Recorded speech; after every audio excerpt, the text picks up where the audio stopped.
Hey Taylor, Yes. do I have permission to touch your leg? Yes. Let's get it! Our next palpation is the rectus femoris. Its origin is the AIIS, and muscle belly runs down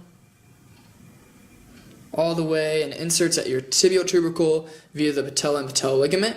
Its action is knee extension and hip flexion. The semimembranosus originates at the ischial tuberosity and comes down the medial aspect of the back of the leg. Its tendon you can feel here. It's more medial than the semitendinosus tendon, and its insertion is at the posterior of the tibia's medial condyle. Its actions are knee flexion, internal tibial rotation, hip extension, and hip internal rotation. We are going to palpate the semitendinosus. So the origin is the ischial tuberosity, and it comes down the medial aspect of the back of the leg. You can feel its tendon here behind the knee, and it inserts at the pes anserine. Its action is knee flexion, internal tibial rotation, hip extension, and hip internal rotation. Now we're going to palpate the biceps femoris. The long head originates at the ischial tuberosity, and the short head originates at the lateral lip of the linea aspera and the upper two-thirds of the supracondylar line. So the muscle belly will come down the lateral aspect of the leg. Its tendon you can feel here, and it inserts at the lateral fibular head and the lateral tibial condyle. Its action is knee flexion, external tibial rotation, and the long head does hip extension and external hip rotation. So the origin of the gracilis is at the symphysis pubis, which we would have the patient palpate because it is a sensitive area. The insertion, the muscle belly runs down here. You can start palpating mid-thigh and inserts at the pes anserine. The action is knee flexion, internal tibial rotation, and hip adduction.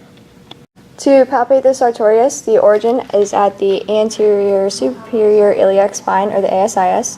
The muscle belly runs down to the insertion point at the pes anserine, and its action is knee flexion, internal tibial rotation, hip flexion, hip abduction, and hip external rotation. Next, we will palpate the IT band. Its origin is at the tensor fascia lata at the hip, and you feel it come down the lateral aspect of the leg, and its insertion is at Gerdy's tubercle and the lateral fibular head. To palpate the adductor longus, we would get the patient to palpate the origin at the pubic symphysis. Then the insertion is at the linea aspera on the medial aspect of the leg. Its action is hip adduction and internal rotation. To palpate the adductor magnus, the origin is at the pubic ramus and the ischial tuberosity. Then its muscle comes down to the adductor tubercle, which would be here above the medial femoral epicondyle. Its action is hip adduction and internal rotation. To palpate the adductor brevis, the origin is at the pubic symphysis, which again we would get the patient to palpate. The insertion is at the linea aspera, that would be on the posterior of the femur.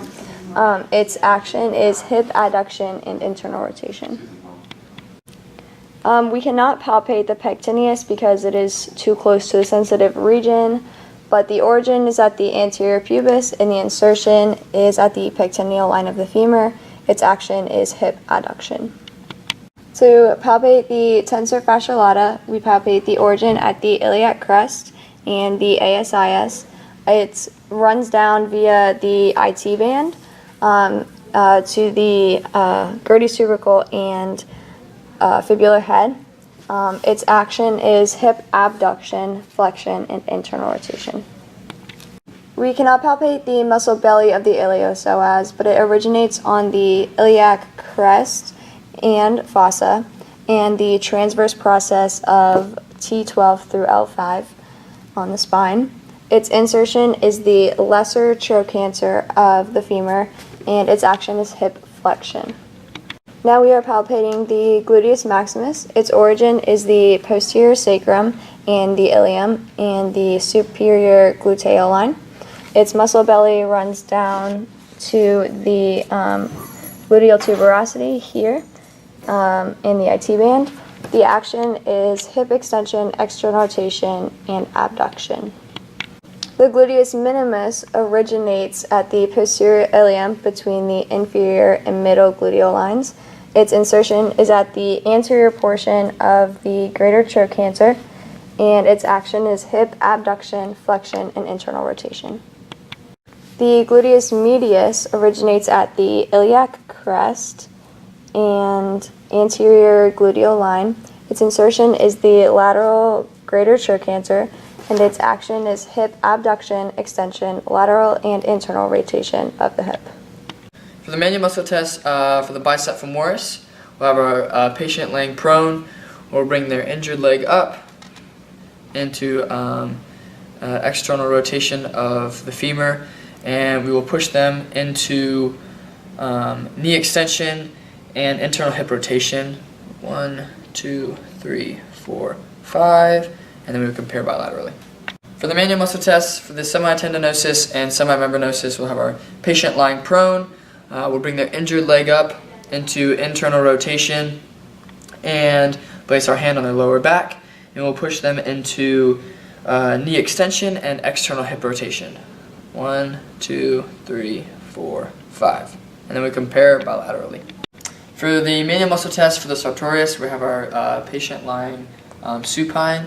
We're going to have them look at the poo on their shoe, bring their foot up, and we are going to push them into knee and hip extension, internal rotation at the hip, and adduction. Just trying to resist for 1, 2, 3, 4, 5. Good. And then we compare bilaterally. For the manual muscle test for the hip adductors, we'll have our patient kind of make a 4 with their leg. They'll cross their leg. We're going to have them bring their leg up, and we are going to push them, try and push them back down for 5 seconds. 1, 2, 3, 4, 5, and then we compare bilaterally. For the manual muscle test for your tensor fasciae lata, we'll have a patient lying supine. We'll bring their leg into flexion, abduction, and internal rotation. Place our hand on the opposite leg and try and push them back into adduction. 1, 2, 3, 4, 5, and we will compare bilaterally. For the manual muscle test for your iliopsoas and your rectus femoris, just test them at the same time. We'll have our patient sitting on the edge of the table, sitting straight up. We'll have them bring their leg to the ceiling, and we will push down for 5 seconds. 1, 2, 3, 4, 5, and then we compare bilaterally. For the manual muscle test for your iliopsoas, we have the patient laying supine. We bring them into flexion, abduction, and external rotation. We stabilize at the opposite hip, and we push towards extension and adduction. And resist for 5. 1, 2, 3, 4, 5, and we will compare bilaterally.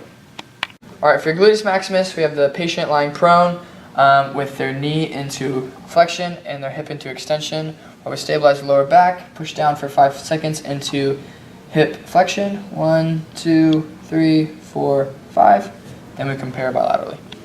For the manual muscle test for the gluteus medius, we have our patient side lying, and then we bring their leg into abduction, slight extension, and external rotation, while we push them into internal rotation and slight flexion. 1, 2, 3, 4, 5, and we compare bilaterally. For the manual muscle test for your gluteus minimus, we have the patient side lying, giving them stabilization at the hip.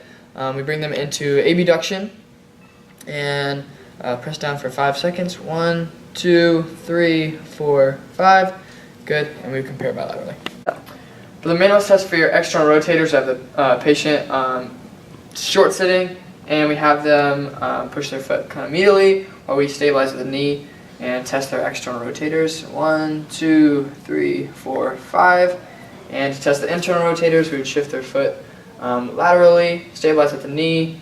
1, 2, 3, 4, 5, and compare bilaterally.